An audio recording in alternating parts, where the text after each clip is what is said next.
Welcome to Bitcoins and Gravy, episode 38. At the time of this recording, Bitcoins are trading at $389 each, and LTB coins are trading at 0.000422 cents.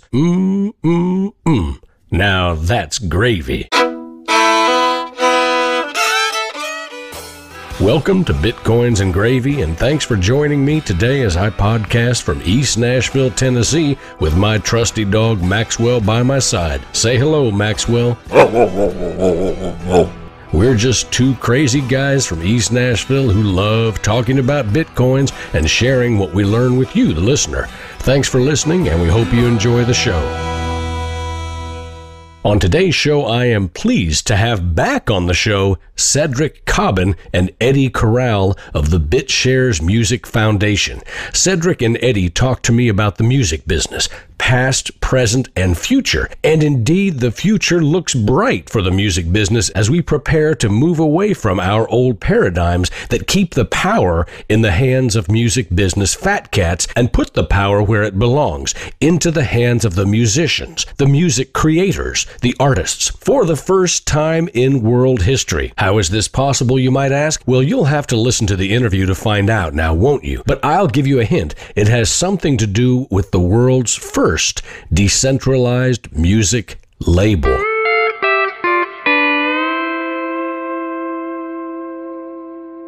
So today on the show, through the magic of Skype, we are talking with Quebec and Houston, Texas. Simultaneously, we're speaking with Cedric Cobbin and Eddie Corral, two guys who are doing something pretty extraordinary with music. Guys, welcome to the show. Good to be here. Where do you guys want to start? What do you want to tell our listeners? Yeah, we're starting with releasing the blockchain itself. So we have to release Bitshares music, the actual DAC.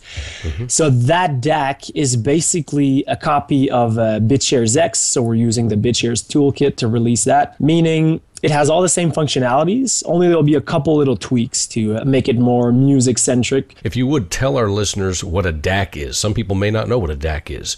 Yeah, a DAC is a decentralized autonomous company. In the Bitshares space, we kind of view every little blockchain as its own little company.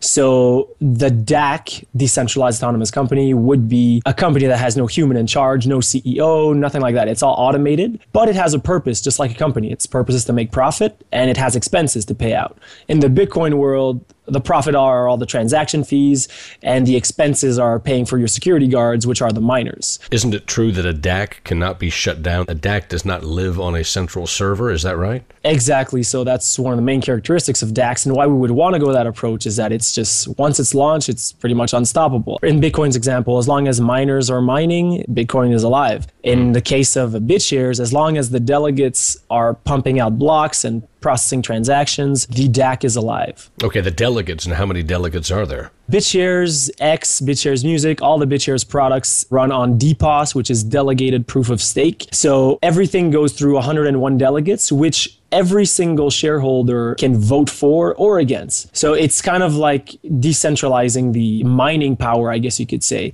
Whereas with Bitcoin, you don't have a say in what this or that miner does. If he has the hashing power, if he has enough capital to buy himself a miner and pump out, hash out blocks, then he has a say forever. With Bitshares, when you're a delegate, you're basically like a miner, only the shareholders can kick you out anytime you screw up, or if you're malicious, or whatever reason might be. I see. And is it known who the delegates are, or is that private information? Is that anonymous? It can be. It depends. You can stay anonymous, pseudonymous, I guess, kind of like Bitcoin. Right. But it could be in your best interest to actually not be anonymous. If you want votes, if you want to actually be voted in, because remember, you make a salary as a delegate. I see. Just like a miner. So you're processing transactions, you're making a salary. Now, you might want to keep yourself anonymous, but you might get a lot of votes if you say, hey, look, we're this and that company. We're pumping out blocks. We got the fastest server out there. We're going to speed up the network. And we might even not take all our pay. We might, give the pay back to the shareholders or use it for any reason we might want, whether that's putting the logo on the moon or, buying a commercial at the Super Bowl, building new apps to create a better ecosystem. The main thing to take away from DPoS is that all the wealth created from the system stays in the system. We're not using that money to pay for hardware and power companies. So we're not giving it to a coal burning company, basically. Like Bitcoin, there's at least $1 million a day being sold off to pay for all those expenses. That means there's $1 million a day of sell pressure. That's really what's causing that whole Bitcoin price collapse. You have to have at least $1 million coming in a day buying up what the miners are paying to the power companies. Right. So DPoS eliminates that. We're running off of that system. Bitshares Music is basically running off of that system, which is a very, very fast, 60 times the speed of Bitcoin as far as signing off blocks. Instead of just having the miners secure the system, the delegates are actually incentivized to speed up the system. Every single delegate can invest in hardware which speeds up the network instead of just having the same slow network, only with harder times for hashing, basically. I see. And I know there are some listeners out there wondering, well, it sounds to me like this is starting to get centralized. You have these delegates, and these delegates could be bribed, or all of a sudden there's a board of directors and they could be bribed. Is that true or is that not true? Right. That's a very legitimate concern. Now, you have to look at it compared to what. So if you compare it to Bitcoin or any other altcoin, really, it's less centralized because you can actually vote them out. Whereas the big mining pools in Bitcoin, you cannot vote them out. If you're a Bitcoin holder, like you have a share of that DAC called Bitcoin, you can't vote those people out. Right. They have the mining power. They have the rigs. They have the warehouses full of them. They've got the cooling gels. They got the whole 9 yards. Right. Whereas when you're a note holder or a Bitshares X holder, whatever Bitshares products we're talking about, you can vote them out immediately if they're nefarious. I see. I like that. I think a lot of people would appreciate that, the ability to get rid of a bad actor if you need to, right? Exactly. Reminds me of The Godfather, the day that his son was christened, he put all the hits out on the other heads of the mafia families. A great scene in The Godfather. But I digress, gentlemen. Let's get back to the business at hand. That was some great information that you gave, and I know that helped a lot of our listeners who are interested in that aspect, the inner workings of it. And I know that a lot of our listeners are more interested in the exciting, hands-on, everybody can use it aspects. So continue on, gentlemen. By the way, that was Cedric Cobbin who was just speaking to us. So listeners, you know which voice is which. So now here comes the Eddie Corral Texas version. Ladies and gentlemen, Eddie Corral. Now, how do we marry the two? We have the music side to this, the entertainment side. What does it do for the artist? What is this really all about? Today's market, if I could use bad language, I would, is so screwed up today for the musician. It's unbelievable. Yeah. First off, you load your music up to somebody called TuneCore, who takes a fee, who then loads it onto iTunes, who ends up taking 30% right off the top of your retail sale, okay? Now, if you go through a record label, again, you're an artist. They take home, 6, 7 cents at the most? If you write the song, you may get a little bit more. And then you're told by the labels, well, I only pay you 2 times a year. Well, what about iTunes is paying you on my product monthly? Where's that money? So you're earning interest off my money. I mean, you can go on and on and on. The accountability for Spotify, Pandora, the streaming business is so messed up. Artists are supposed to receive 0.001 of a penny, in order to get their royalties.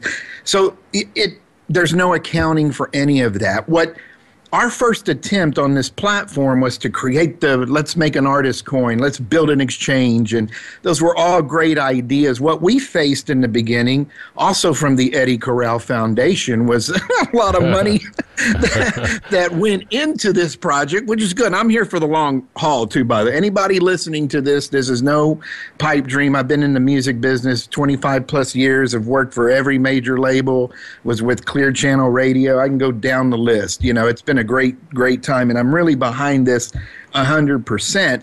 But then, I started to take a step back, and what are we building? Okay, it's a way for the musician to upload their music, have people download. We'll have streaming, of course. But I looked at a bigger picture of how we can be accountable to the musician, to the artist, to the performer. See, other companies out there right now the Reverb Nations of the world, all of them, great efforts, good companies. However, they're pulling from the artist. Everybody is taking money from the artist. $5 for this, $20 for that. Let me pay for that, pay for that. We're not doing that. We're building an ecosystem, merry-go-round, if you will, around the world that will allow an artist to jump on it and benefit. We can get technical with how this is all going to work, but in my promotional speech, this is how I'm going to describe it. Okay. So, I mean, you basically will come onto our platform, upload your music, and you're introduced to a world that's already in operation. We have support from already a couple, I can't make announcements on that just yet, major artists participating, you know, with fan bases of 1 million, 2 million at a pop. Okay. Our goal is for independent artists to share in that. We'll look at your whole catalog of music and say, hey, you need to be with this group of fans. And then the machine in the background runs itself. You don't need to be charged for that.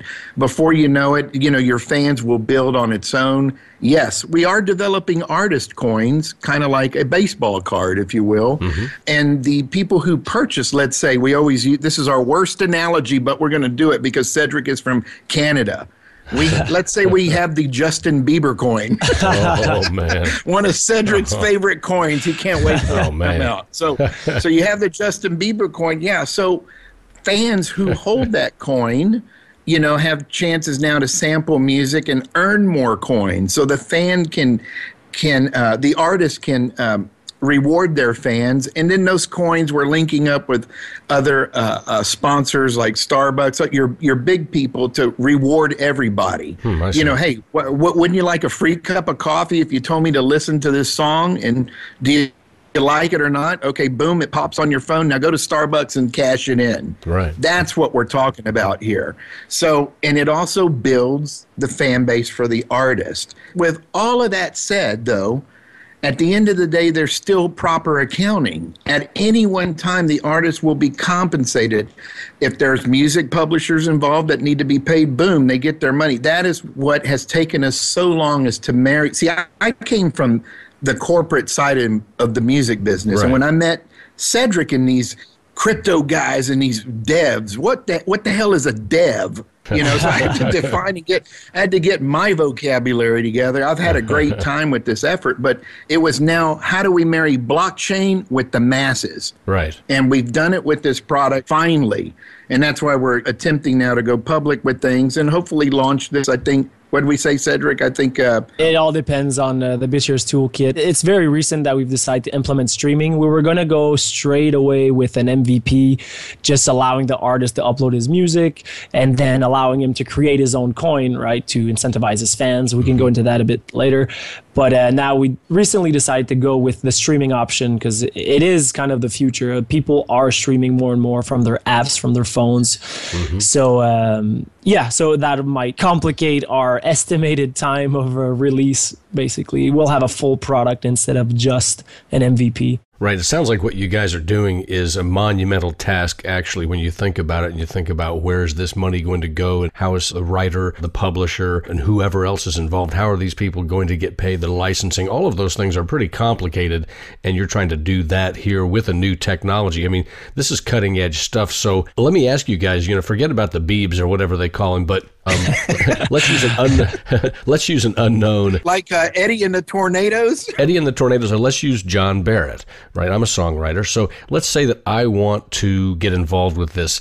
So walk me through. I have a couple of Bitcoin songs. I want the world to hear them. I want to expand my listener base, and I also would like to make a little bit of money doing this. How do I start? All right, well, we'll just do a simple walkthrough. So you would just show up to the PeerTracks website and create your account. So create your profile, use the name you want, whatever your artist name or band name is. Then you just simply upload your music and you set your own price. We don't decide what price you sell your music. That's up to you as an artist. And remember, you now have way less overhead. There's no more middlemen taking a cut. So that 30 cents, you don't have to charge it, or you can charge it and keep it. The artist has the option of selling it for 60 cents and still making the exact same amount of money he used to make on the other traditional sites, or you could still charge $1 and just make a killing. So you have a lot of wiggle room there. Yeah, that's great. Now, once that's done, that's all great. You have a site that pays you directly. PeerTracks does not hold your funds. Everything is done through blockchain. So when somebody buys one of your songs, it doesn't have to go through us. It's just directly from his wallet to your wallet. PeerTracks gets a notification that that money was sent, and we just allow you to download the song. You say wallet to wallet. Now, what kind of currency are we talking about here? They have something called BitUSD. How BitUSD works, that's for another time, but basically it's a market pegged asset. So it's the bit assets that are market pegged to the real asset in the real world. So a BitUSD tracks the price of a USD. So our customers on PeerTracks, they never have to deal with the crypto volatility. The last thing we want is to have little Jimmy take his mom's credit card, buy $10 worth of coins, to spend on the site, and those coins just all of a sudden they're worth $7, now they're worth $11, now they're worth $6, and he never even spent a penny. Mm-hmm. So to avoid that, we're using what Dan Larimer created, the BitUSD. So the BitUSD tracks that price as close as possible. So right now it has a really, really nice track record keeping with the peg. So our customer shows up with his credit card. He takes his US dollar and it turns into BitUS dollar, which has price stability. So he's shielded from the whole volatility world. Remember, our customers are not traders. They're not crypto junkies. They're not anything like that. They are people that want to shop for music. They don't even know they're using a blockchain. All they know is that for some reason that website is cheaper and that money goes directly to the artist. Mm-hmm. That's it for him. Now, going back to the artist's perspective, you have already created your profile, uploaded your music, sold it at the price of your choosing. Now, if you want, you can create your own artist coin. So the user issued assets allows you to fund your career because you're selling them off to your fans, or you can give them to charity, do what you want. But the power's in the hands of the artist. He can now sell those coins, John coins, and with those coins, the money is going directly to you. Now, whenever you sell from the PeerTracks website or anywhere else on the blockchain, really, whether it's a song, an album, merchandise, maybe tickets, whatever you would sell from our platform, a percentage of it goes to a buyback mechanism, which is basically buying up that coin on the books. That creates a couple things. It creates liquidity. So whenever somebody has a John coin, he bought it for a penny, now it's worth 3 pennies, oh, he wants to cash out. He doesn't have to wait for a human to want to buy it off him, because as long as John sells music on his PeerTracks profile or on the blockchain, as long as you're selling music, you have demand for your coin, cashing out your fans, basically. So that mechanism buys up the coin, which is artificial demand. Mm-hmm. It burns whatever's bought, which reduces supply. And both of these mechanisms increase price, potential price, and it creates liquidity for your coin itself. So we have tied the sale of your music with the price of your coin, which leads to another very interesting aspect, is that we've tied price discovery with talent discovery. If you're looking at the charts and you go to the death metal section and, all right, what's new here? It's kind of like a coin market cap, only you see how much these coins are worth, and it should give you an idea. It's not perfect, of course. There's many other factors, but it should give you an idea of what's hot, what's rising, what are people interested in right now, who are the avant-garde people really listening to, why is this coin going up 75% in the last 24 hours? Maybe it's that new Happy song that just came out. This is a very good way to detect what's new and what's going on in the music world, as niche-oriented as you can, whether it's a very obscure type of techno genre or mainstream music. How is that information being gathered? From what sources? It would be the market that is on blockchain. Okay. Bitshares it's not just an altcoin, it's actually a market where multiple things trade on there. Mm-hmm. There's the units themselves, which are called notes.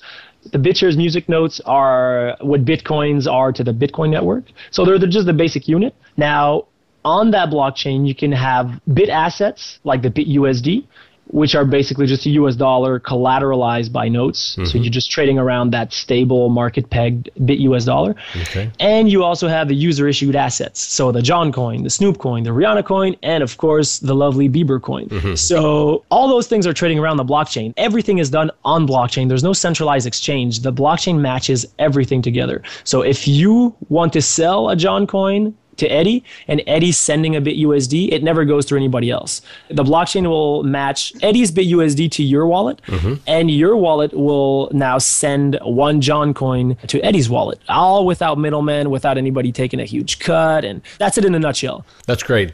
That was the Canadian version. Now, would you like the Texas version? Go ahead, Eddie. Yeah, Eddie, go ahead and give us the Texas version. I would add to that, we're not Kickstarter, okay? Go to Kickstarter, raise your money, go record your record, all right? Right.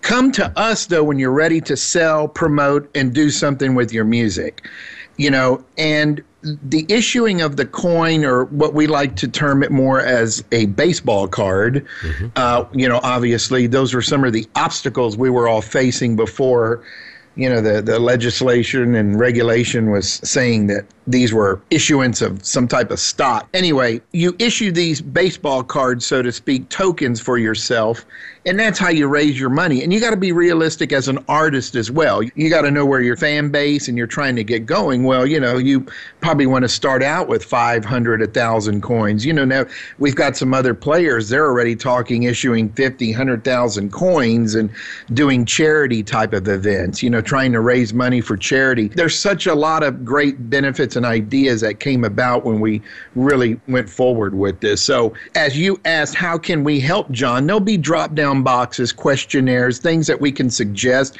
and help you with that. You know, we'll also have an education area that helps explain to people more about what is the blockchain if they want to learn more about that. You know, we go to these conferences, 10 of them a year, everything that's been going on, Cedric and I have been trying to go to, but all of them get up and say, okay, what is the thing that's going to be that gets the masses into Bitcoin? And what is that product? Yeah. You know, and what is it?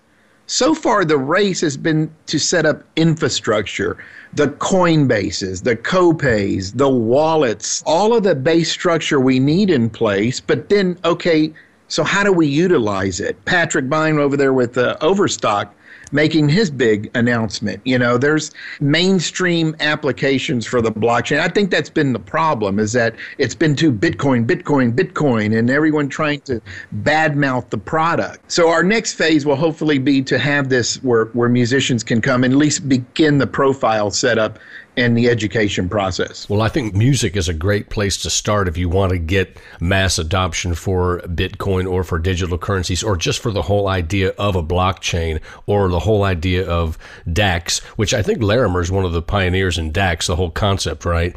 Dan and Stan, right? The two brothers. But I think music is something that almost everybody in the world loves music in one way or another. And that's never going to stop, right? People always want to produce music. People always want to buy music.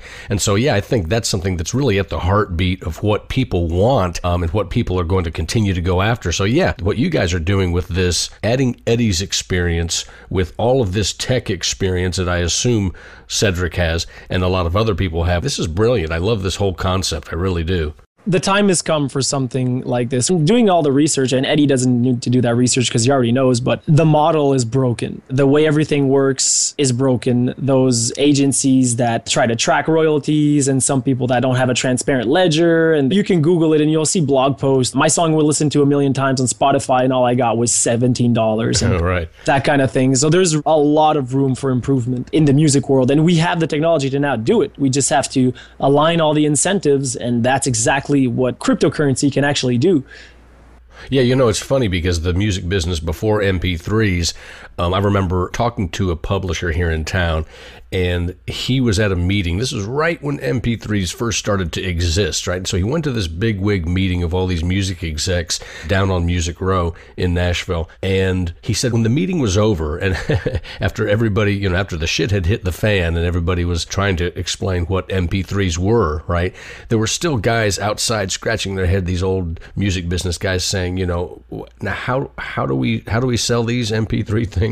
They still didn't understand what form they were in their minds. It had to be a physical thing that you can sell. My point is that from the musician's perspective, from the artist's perspective, and that word is so often misused, artist, but from the musician's perspective, they're still being ripped off. They're not being ripped off in the same way that the big music labels used to rip people off. They're being ripped off in the ways that you guys have described, and it's just no good. What a lot of people talk about is when you have something that's decentralized, over time, it's going to do better than that hierarchical structure, that hierarchical paradigm that we've all, come to accept as reality, that tells us we have to have a central authority who is, raping us, a central authority who is taking the bulk of the money because, they deserve it. They've got the big building, they've got to pay for the utilities, they've got all these secretaries, they've got all these A&R people, they've got all this infrastructure. That's why it's so expensive. That's why musicians don't get any money, because these guys are helping you get up there,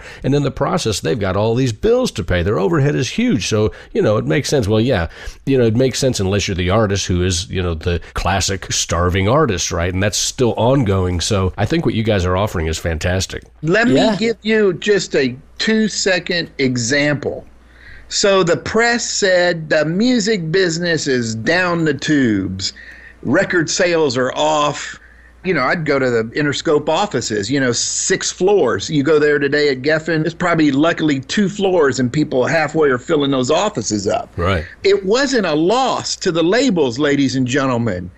Do you know they prospered? There's an interview with Clive Davis. Everybody knows Clive Davis, right? Yeah. The man. In this interview, I've learned this too.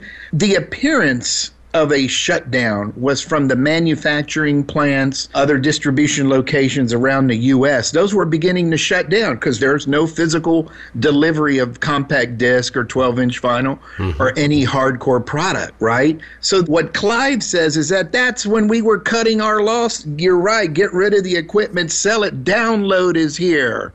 We don't have to spend $1 to press anything. It's like mining. We don't have all this equipment anymore, and warehouses full of equipment and delivery and all that mess is gone. Right, but isn't it also fair to say that all that product that was sold, a lot of those songs that would have been sold as a CD or, sold on an album on vinyl, and, the vinyl is back now, by the way, as we all know, but those are now MP3s that 2 kids can hold their phones. Their phones don't even have to touch by way of a cord anymore, right? You can just hold the phone there and transfer music over to somebody and you don't have to pay. I mean, there's so much, we all know there's so much piracy, but not even piracy from the kids' perspectives. They're just getting music for free. Yeah, John, but here's the flip side. That's weren't you making copies for your friends on your CD or your cassette tapes? Everybody made party mixes back when you had cassette tapes and CDs and all that. You're right. And what you're saying is absolutely correct. The same model of theft, all of that's, the torrent, all of that's happening. But from the big picture, because that was major cost, those distribution manufacturing plants, it was major cost to them. So yes, and during the crossroads of MP3 downloading and manufacturing of records, there was an impasse there. And so yes, there was adjustment. Wow, this is getting ready to happen. And so iTunes says, we're going to pay you all this money. You know that the labels are making $30, $40, $50, $100 million in fees from the Spotifys to have licensing deals for these. Oh, yeah. So they're making money. It's just, you're right. How does it trickle down to the artist? That's where it's convoluted. That's where it's messed up. So right. All we can do with Peer Tracks is at least try to attempt to put some type of system in place for anybody. Kool and the Gang, Eddie and the Tornadoes, John, Cedric, the guys that can still sell records. And that's what I'm hoping we can build with the platform. I love it. And it's called Peer Tracks, is that right? Yeah, the blockchain's website is at bitsharesmusicfoundation.org. And for the front end, the first front end that'll be using that actual blockchain is called Peer Tracks, correct? Okay, guys, so for people who want to buy into the DAC, tell us what they can do right now. Tell us what's coming. Okay, so you can go to bitsharesmusicfoundation.org, and right there you'll see a countdown. That countdown says there's about 55 days left to, depends when this airs, of course. It's a 60-day pre-sale where every single day we're auctioning off 5 million notes. Notes, I just want to remind everybody, are the units of that blockchain. So there's a total of 1.5 billion notes when we launch the DAC, and 5 million a day are being sold off to anybody that sends Bitcoin to that donation address. So, I mean, if anybody's familiar with how Ethereum did it, how the Bitshares guys did it, it's very similar, only this is how Bitshares does it, which is an auction a day for 60 days. Okay. It's an auction. So for example, if you were to send 1 Bitcoin and Eddie were to send 3, that means there's 4 Bitcoin bidding on the 5 million notes. So you would get 25% and Eddie would get 75% because you sent 1. So it's really proportional to how much was sent that day. Okay. And then it resets for the next day. Yeah, every 24 hours, there's 5 million, and anybody can bid on that exact time period, that window. Oh, that's exciting. You know, a lot of people that listen to Bitcoins and Gravy, and a lot of people who are in the Bitcoin sphere and in the digital currency world, a lot of people really are just in it for investment purposes. So they might have no interest in music and no interest in peer tracks at all, no interest in Bitshares, but they might have an interest in owning a little something that might be worth something down the road. Does that make sense? Exactly. This is really like owning a part of the DAC. Remember, a DAC has to be profitable. That's the whole Bitshares approach. We have a business on a blockchain that is profitable. So it's like owning a part of a music label. The first decentralized record label, you can own a part of that. And when you have notes, remember, you can vote for what delegates you want. You can just spend them if you want. You can hold them if you want. Or you can just hold them and see how much they value. It's really just owning a piece of a network. I like that. Yeah, owning a piece of a network, owning a piece of the future of music. That's okay to say, right? Yeah, exactly. You can own a piece of the future of music. Well said, John. You know what? I think that's your first hit song. I think get over there and we'll create your fan base and we'll release that as your first single. I love it, man. So the first decentralized record label on planet Earth, we don't know on other planets, they may have already done this millions of years ago. We have no way of knowing that. But anyway, so I have been speaking with Cedric Cobbin and Eddie Corral, 2 guys who are doing something amazing with Bitshares and with Bitshares music. Bitshares music blockchain, that's the network, that's the highway, the decentralized company. Okay, and then Peer Tracks is the company that sits on top of it. Exactly like a BitPay, for example, needs the Bitcoin network to operate. Same thing. Peer Tracks by itself can't do anything. We need to plug into a DAC to see what's going on the network, who's buying, who's selling music, who's selling Bieber coins. Damn it, I used Bieber again. Guys, any final words to our listeners about the first decentralized record label? I would say learn about it as much as you can. You need to be aware that the Bitshares way of looking at it is making a blockchain profitable for the blockchain holders. So whoever holds a share in that blockchain, whether it's Bitcoin or Litecoin or Bitshares music, it has to be profitable. And one big last thought, though, it's time for a change, a new way to do business in music. Tighter, more efficient, more profitable for the artist with less work. Go out and perform, have a good time, do what you can for the fans, and let the Peer Tracks do the rest. I like it, man. That's great stuff, guys. So tell our listeners, if you would, the best way for them to get in touch with you guys if they have any questions or if they just want to reach out to you guys. Don't call me, I'll call you. I guess you could, if you look at both websites, so both the Bitshares Music Foundation's website or Peer Tracks, there's a contact us email. ecorral@peertracks.com. Go ahead and send an email. Okay, and Corral, C-O-R-R-A-L? That's right, at peertracks.com. ecorral@peertracks.com. Yes, sir. All right, great. Hey, guys, thank you so much for being on the show once again, and I look forward to having you guys on again in a couple of months or whenever to find out more about what's going on with this first decentralized record label. Exciting stuff, guys. Appreciate it. Thank you. All right, it's good to be here. Yeah, thanks so much for being on the show, guys. We'll talk to you soon. Bye-bye. Bye. Thanks, John.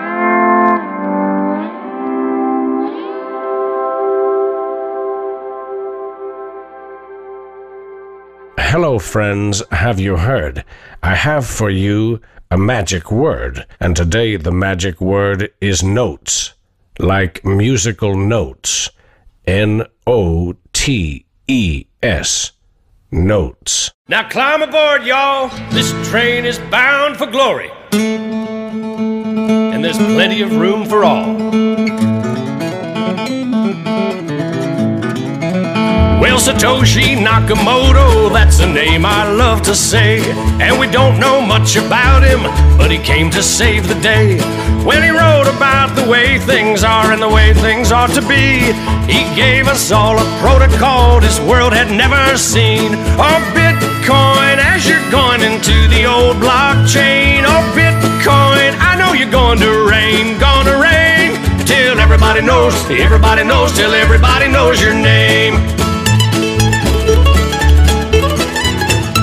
Down the road it will be told about the death of old Mount Gox, about traders trading altar coins and miners mining blocks. But them good old boys back in Illinois and on down through Tennessee, see, they don't care to be a millionaire, they're just wanting to be free. Oh, Bitcoin, as you're going into the old blockchain. Oh, Bitcoin, I know you're going to reign, till everybody knows, till everybody knows your name.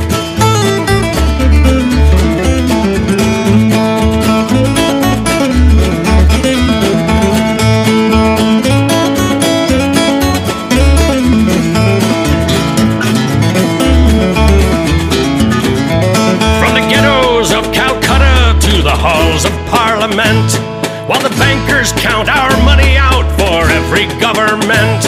Oh, Bitcoin flies on through the skies of virtuality, a promise to deliver us from age-old tyranny. Oh, Bitcoin, as you're going into the old blockchain. Oh, Bitcoin, I know you're going to reign, till everybody knows, till everybody knows your name. Till everybody knows, till everybody knows your. Give me some exposure. Everybody knows your name. Sing it. Oh Lord, pass me some more. Oh Lord, before I have to go. Oh Lord, pass me some more. Oh Lord, before I have to go.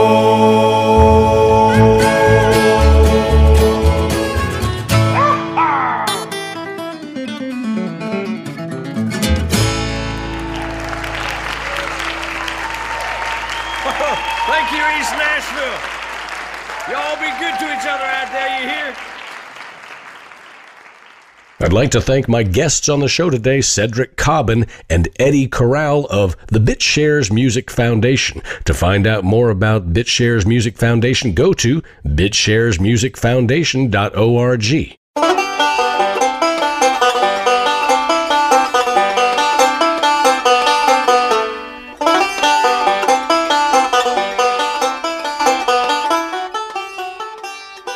To find out more about my guests and sponsors, check out the show notes on the Let's Talk Bitcoin page, on SoundCloud, or on bitcoinsandgravy.com. Thanks for tuning into the show, and if you really do like the show and you aren't just faking it, please tell your friends about it or send them a link to the show. And remember the Bitcoins and Gravy hotline. Have you ever wanted to be a podcaster? Then call Bitcoins and Gravy at 615-208-5198 and leave a message with your comments, questions, or complaints. This is your chance to give me a piece of your mind and tell me what you really think about the show. And if you give me your permission, I will put your call-in comments on the show. And of course, I offer a number of ways for you to download all of the past podcasts. You can go to letstalkbitcoin.com or directly from SoundCloud, or you can go to the website, which of course is bitcoinsandgravy.com. If you've enjoyed the show, please take a minute to leave a review on SoundCloud. And remember, it's your reviews and comments that help new listeners discover Bitcoins and Gravy, plus all the other great podcasts, articles, and links that can be found on the Let's Talk Bitcoin network. I also thank you for your generous donations in Bitcoin or Litecoin that help me keep the lights on and coffee in the kettle. Signing off now from East Nashville, Tennessee, I'm your host, John Barrett, with my trusty companion, Maxwell. Say goodbye, Maxwell. Wishing you all a great week. Y'all be good to each other out there now, and remember, the only thing necessary for the triumph of evil is for good men and women to do nothing.